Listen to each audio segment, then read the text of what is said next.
Praise the Lord, ஹல்லேலூயா. கர்த்தருக்கு மகிமை உண்டாவதாக. தேவ ஜனமே, கர்த்தரை நம்புங்கள், விசுவாசிங்கள். அவருடைய கிருபை எப்பொழுதும் நித்தியமாய் புதிதாய் இருக்கும். ஆண்டவரை தேடுகிற ஜனங்கள் ஒருபோதும் வைக்கப்பட்டு போவதல்ல. கர்த்தரை விசுவாசத்தோடும் தேவனை எல்லா விதத்திலும் நீங்கள் நம்பும்போது நிச்சயமாகவே உங்கள் காலை தேவன் தள்ளாட விட்டார். உங்களை காக்கிற தேவன், அவர் தூங்குவது இல்லை. ஆமென், ஹல்லேலூயா. இந்த நாளில் தேவனோட வார்த்தை காணப்போகிறோம். சங்கீதம் 34 அதிகாரம் 10வது வசனம் இப்படியாக சொல்லுகிறது: சிங்கக்குட்டிகள் தாழ்ச்சி அடைந்து பட்டினியாய் இருக்கும், கர்த்தரை தேடுகிறவர்களுக்கோ ஒரு நன்மையும் குறைவுபடாது.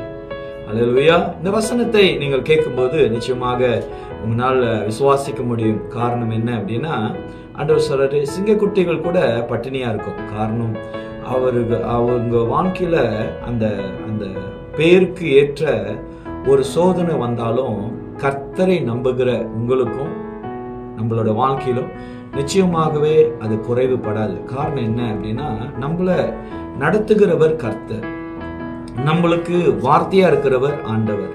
நம்மளோட வாழ்க்கையில எந்த சோதனை வந்தாலும், எவ்வளவு எதிர்ப்புகள் வந்தாலும் கர்த்தரை நம்புங்க. சங்கீதக்காரன் சொல்லுகிற வார்த்தை, சிங்கக்குட்டிகள் தாழ்ச்சி அடைந்து பட்டினியா கிடக்கும், ஆனால் கர்த்தரை தேடுகிறவர்களுக்கோ. நீங்கள் ஆண்டவரை தேடுறீங்களா? நிச்சயமா தேடுறீங்களா? அந்த விசுவாசத்துல நில்லுங்க. நிச்சயமா உங்களோட விசுவாசமானது தேவனுடைய மகிமையை, தேவனுடைய நன்மையை அடைய செய்யும். கர்த்தர் மேல நம்பிக்கையா இருங்க.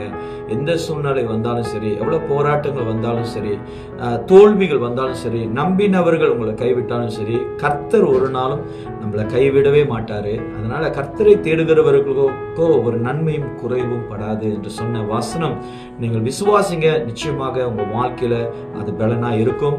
நிச்சயமாக அது அற்புதங்கள் செய்யும் என்று சொல்லி தேவனுடைய நாமத்தை உங்கள் வாழ்க்கையில மகிமைப்படுத்துங்க. நிச்சயமாக மகத்துவங்களையும் நன்மைகளையும் நீங்கள் காண்பீர்கள். ஜெபம் செய்யுமாக. நல்ல ஆண்டவரே, இந்த வேளையிலே சங்கீதம் 34 அதிகாரம் 10வது வசனம், ஆண்டவரே, ஒவ்வொரு பிள்ளைகள் வாழ்க்கையிலும் இருதயத்திலும் இந்த வசனங்கள் ஆண்டவரே உயிராக, ஆண்டவரே வல்லமையாக தேவன் அதிசயங்களை இவர்கள் வாழ்க்கையில் செய்ய போறதுக்காக நன்றி சொல்லுகிறோம், சோத்தரிக்கிறோம்.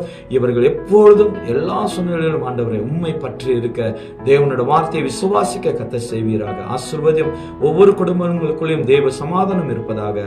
தேவன் அப்படியாக அவர்கள் குடும்பத்தில் அன்பையும் தேவ சமாதானத்தை விடுவிப்பீராக. ஆசீர்வாதம். தேவைகளை சந்திங்க, பொருளாதாரத்தை சந்திங்க. எப்பொழுதும் அவர்களுக்குள் தேவ நாமம் மகிமைப்படுவதாக.